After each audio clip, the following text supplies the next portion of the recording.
আচ্ছা পরে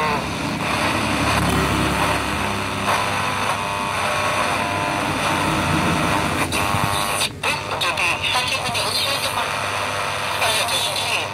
সেটাই করা হয়, কিন্তু এমনিতে যদি হয়তো গর্ভপাত ঘটে যায় সেটা আলাদা কথা, কিন্তু একটা নবদম্পতি কনসেপ্ট করলো এবং আসলো সরকারি প্রতিষ্ঠানে যে আমি গর্ভপাত করতে চাই, সেটা কিন্তু আমরা কখনো করে দিই না। পরিবার পরিকল্পনা অধিদপ্তরের অধীনে কি কি ধরনের জন্ম নিয়ন্ত্রণ পদ্ধতি প্রচলিত রয়েছে? আচ্ছা, আমাদের জন্ম নিয়ন্ত্রণ পদ্ধতি আছে মোট হলো 7টা। তার ভিতর স্বল্পমেয়াদীর মধ্যে যেটা আছে খাবার বড়ি, কন্ডম আর ইনজেকশন।